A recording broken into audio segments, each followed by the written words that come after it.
Assalamualaikum warahmatullahi wabarakatuh. Salam sejahtera kanggo urang sadaya Bapak Ibu guru anu dihormat sareng saderek. Sim kuring langkung ti payun hayu urang panjatkeun puji sinareng syukur ka Allah Subhanahu wa taala. Lantaran ku hormat na urang tiasa kempul di dieu dina kaayaan sehat walafiat.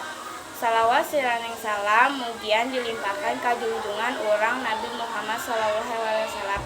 Dina kesempatan kieu sim kuring baris nipekan adab ka guru.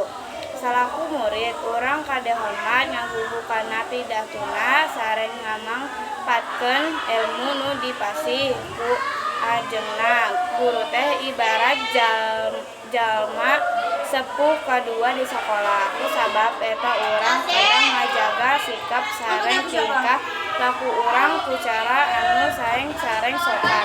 Sakitu nu tiasa disangke ku sim kuring hampunten bili aya kelepatan dina barata lain. Hatur nuhun kana persalatna. Wassalamualaikum warahmatullahi wabarakatuh.